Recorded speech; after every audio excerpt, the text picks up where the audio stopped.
Welcome to A Place for Film, the IU Cinema podcast. On this week's episode, we're talking about Claire Denis.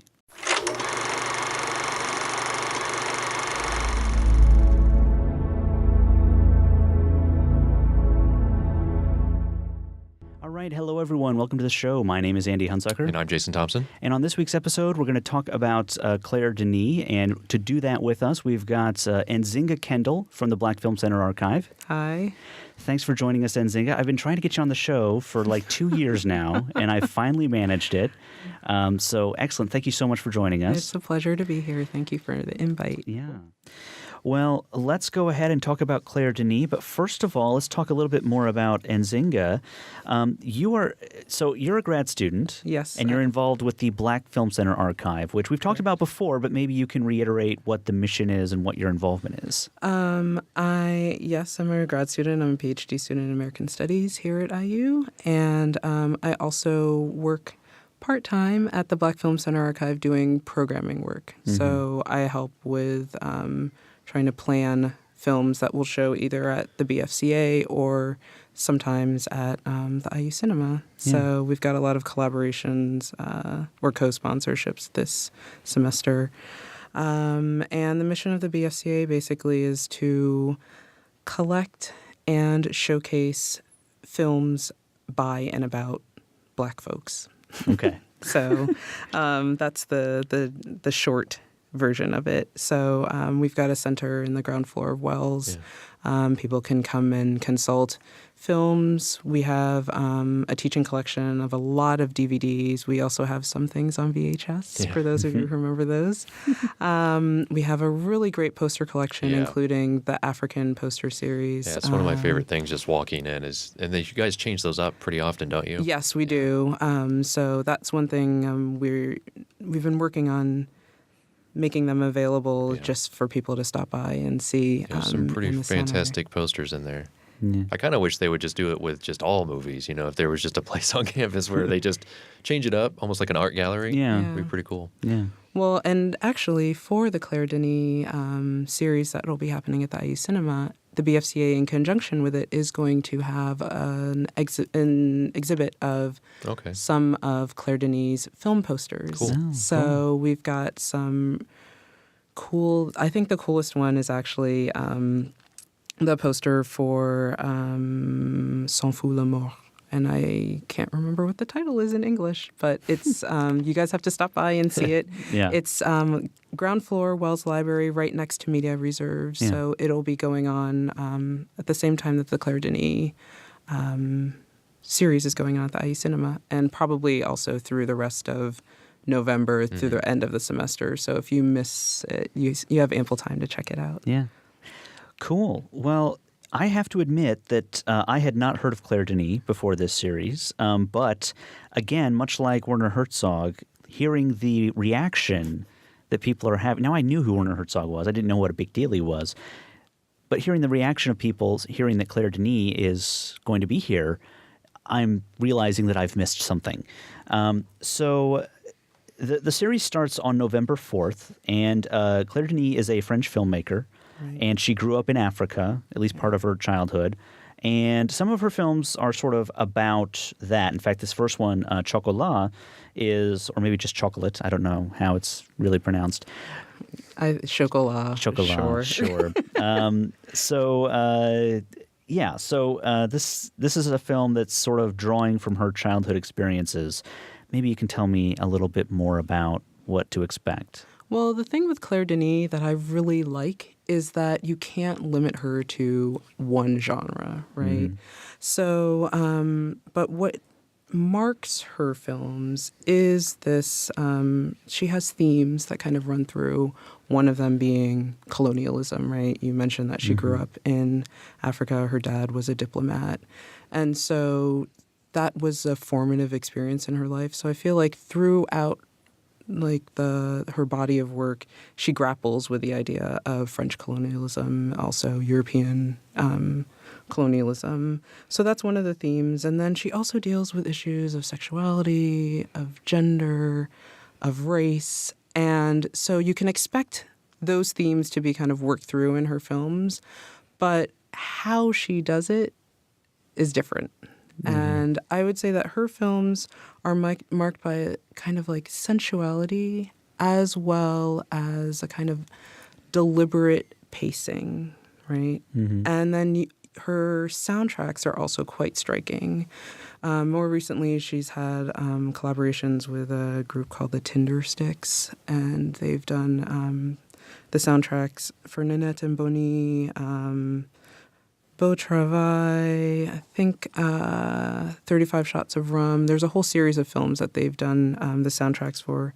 And interestingly enough, I think at the Pacific Film Archive out in Berkeley, somewhere out on the West Coast, and then also in the UK, there were programs where the Tinder Sticks played along with the films. Oh, very cool. Yeah, like in a live performance. So that's pretty neat. And I think you can YouTube to catch a kind of clip of those. Those exist on YouTube to have kind of the experience, but not the you're not there, but you can kind of approximate it. And I don't know if that answered your question, but basically, I think so. Okay.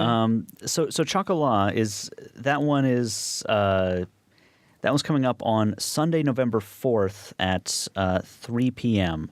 Is that like, if somebody wants to sort of get a sense of Claire Denis, is there one of these films that's kind of like, that's the one you got to see to sort of feel like, or is it, like you said, is it just so diverse that you can't possibly do that? I think Chocolat is probably one of the films that she's best known for, especially here in the States. Like, that's her first feature film, fiction, that's kind of marked her, and that's how she made her mark here in the States. But she worked with Jim Jarmusch, right?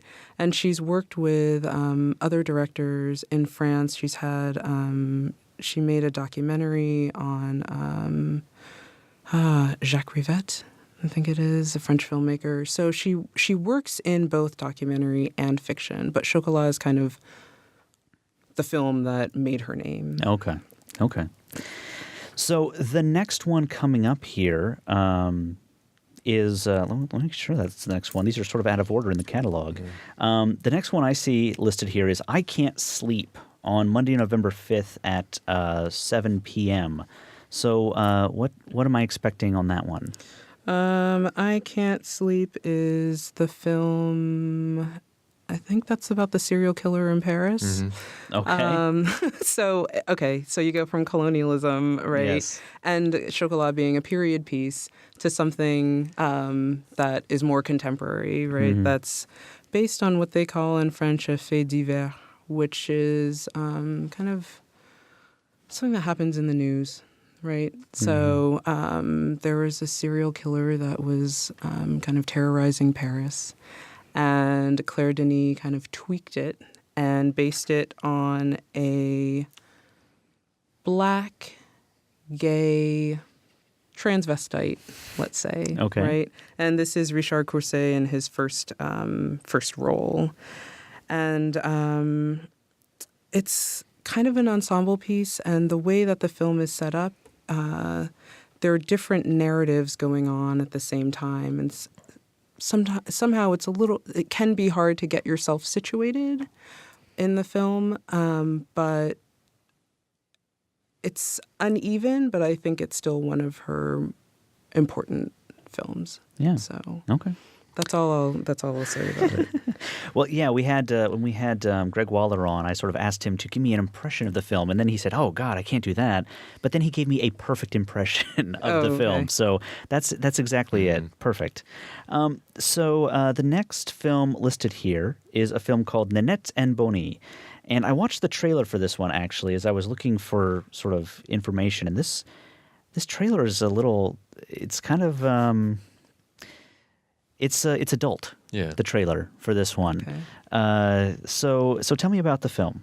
I saw Nanette and Boney, it must be, I don't know, 10 years ago. Yeah. So it's funny, I already bought all my tickets for for the series, and I'm looking forward to seeing it again because when I first saw it, I think I was confused.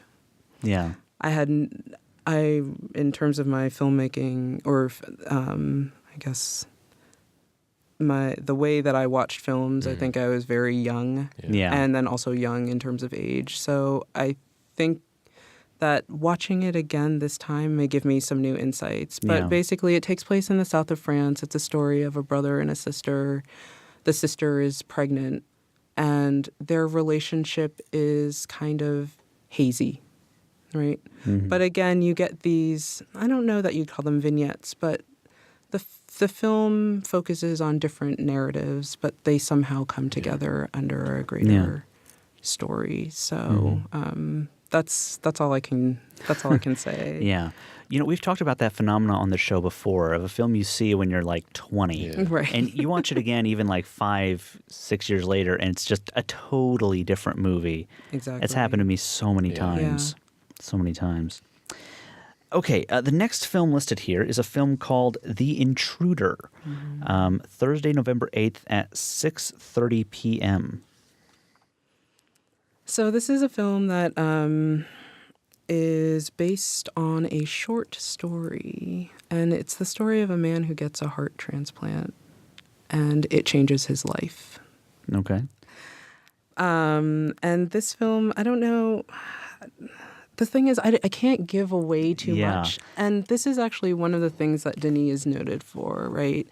She doesn't give you everything. She doesn't explain everything. So it's really up to you as an audience member to kind of piece things together.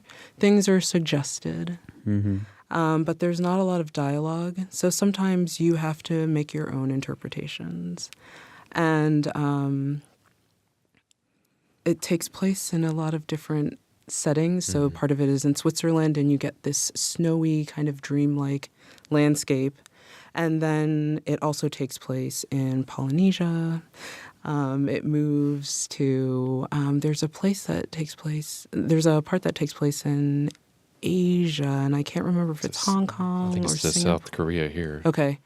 Yeah. So it switches locations, but all through it follows Michel Subor, who also is featured in Beau Travail, which I think is the next film on the list. But that's another thing. Denis has kind of this stable of actors, right, that she works with, and they make their appearances in this film as well, between Béatrice Dalle and Grégoire Collin. They're in there. Yeah. So Okay. So the next film, like you just mentioned, Beau Travail at 3 p.m. on Saturday, November 10th. Again, I feel bad. I've seen none of these movies. I know nothing about any of these. I can't make any comments that anyways, what are we thinking This here? is another film that I saw a long time ago, and I remember sitting in the theater and thinking to myself, what is this? It kind of blew my mind because it's supposed to be based on a Herman Melville short story, Billy Budd, right?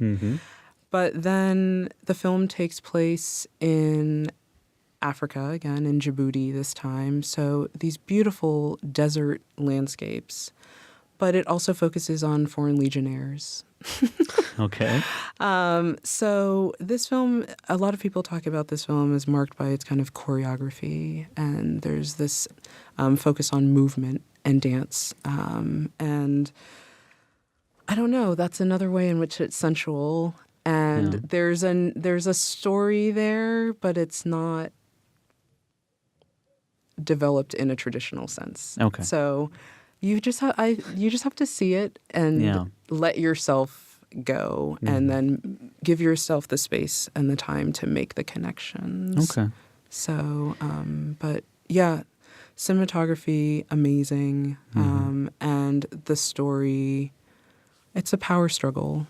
Right, that's going on. And it also still deals with these issues of colonialism, race, and gender. Yeah.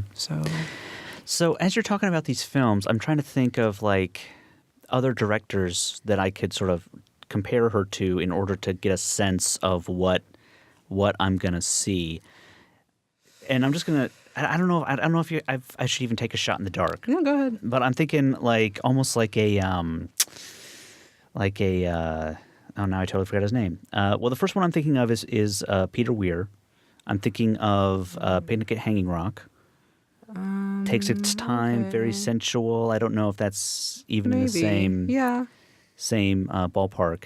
And help me out, Jason. What was the name of the guy who directed Day of Heaven? I shouldn't. Malik? Days of Malik. Heaven? Yeah, Malik. Yeah. Maybe. Again, very slow pacing. Yes, there is slow pacing. Yeah. But at the same time, I'd say I'm thinking of a more recent film that is not part of the series, but that screened at the IU Cinema the first year that the IU Cinema was open, called 35 Shots of Rum. Mm-hmm. Yeah. And in that film, she gives direct, she says that film is influenced by Ozu, the Japanese filmmaker. So I would say, if anything, she's influenced by his films. I think she's also influenced from by the time that she worked with Jarmusch. Mm-hmm. And I don't know, to make a comparison with her and another director, I'm not sure, and especially because her films, the subject matter is so different. There's a serial killer film. There's one about the brother and the sister in the south of France. They have such different tones, but there's certain things that kind of remain the same, like the sensuality, the pacing. Yeah, that's kind of just sort of a theme that I always get when I watch a French film. There's actually one from Chicago that I watched that was sort of American French hybrid called Simon Killer, which there was a lot going on, but at the same time it just took its time getting there. And that's how I think that's what always appeals the most to me about French films from French movies from French filmmakers. French filmmakers. There we go. I'll get it out. Is that it does sort of, it leaves things out there. It just sort of takes its time, and at the same time it kind of throws you into a situation. And I don't know. I've seen maybe just a few of the films, but it's been a long time, so I can't really say if those are the right movies or not. But it seems like they just sort of, there's really no beginning. It just starts. Like you just sort of enter this scenario and you're just expected to catch up. Yeah, I mean, and it's funny because that's the reputation that French films have here in the States, right? Like the European art cinema films, where they're heavy and kind of opaque, right? Yeah. Where you're struggling to just get an in. But it's funny because in France, just like here, you have your big blockbuster films, but those never get distributed here. Yeah. But I'd say that Denis kind of part of this intellectual filmmaking, I don't know if I call it a movement, but where they're really focusing on the idea that cinema is about movement, but the moving image. So they take the time to really explore how the actors' bodies kind of move on screen, right? So there's something about this movement on screen, but also the layers that you can create in this kind of art form through editing, right? The pacing, and then also the shot composition. When you look at the way that her shots are composed, they're very precise. So there's this way that she's very careful and precise, but also, her films are cinematic, right? You look at them on the big screen and you can tell there's been a lot of thought put into how film works, not as descriptive and psychological, right? She's not trying to get into the minds of the characters. It's more trying to get a sense of something out. Sure, it's more metaphysical. Yeah, it sounds more like it's trying to be more fluid and then just sort of make sense, and then that's something you would probably catch on to later when you're kind of dissecting the film in your head. Afterward, so that's kind of that's kind of the sense I always get sort of that style of film. And I actually, like all the movies here, every description I've read, I'm just like, I really want to watch this movie. And especially now with these descriptions, I'm just like, I like movies like that. I like movies that are just kind of like, this is what I am. It's up to you to apply your own sort of thinking behind it, because, it is kind of refreshing to watch a movie that doesn't sort of tell you exactly what's going on. It's just Yeah. kind of like, we're just gonna let this play out, and you can either enjoy it or you don't have to. Right. So Yeah. Yeah, I I'm- mean the interactions between the characters are important, but it's not about what motivates them Sure. to act this way. That's not as important in her filmmaking, I think. Yeah. Very cool. Okay, so the next event coming up is actually called An Evening with Claire Denis. Now, I don't know exactly what this is going to entail. Sometimes it entails just like a talk. Sometimes it entails someone up on stage discussing it with them. Sometimes they're showing clips from their movies and talking about them. Sometimes it's like an open forum where everyone can talk to the director.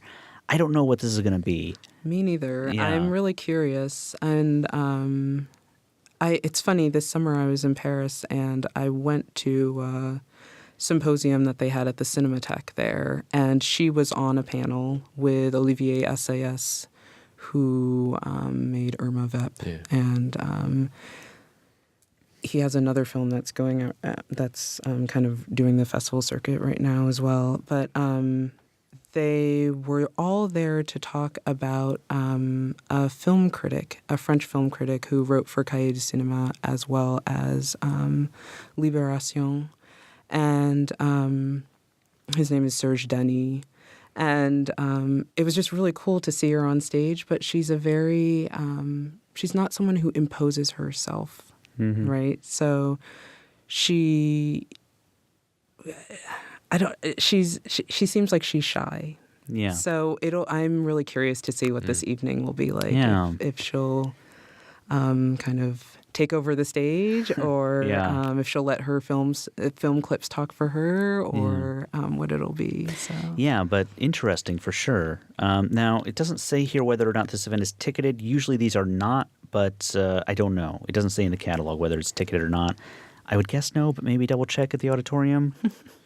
But anyways, the next event is going to be Trouble Every Day, which is starting at 9:30 on Saturday, November 10th. And this is she's scheduled to be present for this one, so I'm guessing she's going to be introducing the film. She's also going to be there for Beau Travail, again, scheduled to be present, which means, flight delays, travel delays, who knows. But she's expected to be there, so I'm guessing she will introduce the ones on these days. But what can you tell me about this one? I've never seen this film. Okay. And I know they have a copy at Plan 9, but it's I think it's hard to get. Yeah. And I feel like the copy they have at Plan 9 is like a Korean Yeah. version, so I think you can watch it with like Korean or English subtitles, right? Yeah. But this is a film about cannibals. Okay. Okay. It's bloody. It's got Vincent Gallo in it, as well as Beatrice Dalle, and Alex Diska, who they both are, they figure prominently in her films. But yeah, switching couples and cannibalism, bloody. Interesting. Check it out. Interesting. Okay, the next one and the final one listed in the series here is called White Material. This is the most recent one in this series from 2009. This was on Sunday, November 11th at 3 p.m. And again, Claire Denis is going to be there for that one as well, again, scheduled to be present. What can you tell me about this one? This one I actually saw at the Writer when it was here a couple of years back. And it's funny, she revisits some of the themes in Chocolat, right? So where Chocolat focuses on a young girl, White Material focuses on a woman, right? And she's played by Isabelle Huppert. And, it's kind of like Chocolat 20 years later. Okay. Right? I mean, that's a very simplistic way of putting it. But interestingly enough, Denis co-wrote the film with a French writer named Marie Ndiaye. And normally, on a lot of Claire Denis films, she co-writes them with, she has like a collaborator that she's worked with on most of her films called Jean-Paul Fargeau. But for this particular film, it's with Marie Ndiaye. And this woman is fascinating. She also has a kind of, I wouldn't call it I don't know if I'd call it a colonial background, but she's mixed. Her father's Senegalese, her mother's French, and she grew up in the French countryside. She considers herself French. So it's this, and she's a novelist, but this was her first collaboration, on a screenplay. So some of these ideas of what it is to be African, right, come out in white material. Yeah. And it's a really powerful film, and I don't know. It's hard to kind of encapsulate Denis' films in like a few pithy sentences. Sure. But again, it's worth a viewing. Yeah. So, and I'd say it's also one of her films that's like more accessible. So I think we'll get out of here on that. Thank you, Nzinga, so much for joining us. thanks. It was a pleasure. Thank you for having me. You'll come back sometime? If I'm asked, I will be back. All right. We'll find a time to ask you back then. All right. All right. Well, thank you guys for listening. I'm Andy. And I'm Jason. This has been, and always will be, A Place for Film. A Place for Film is recorded at WFIU Studios in Bloomington, Indiana.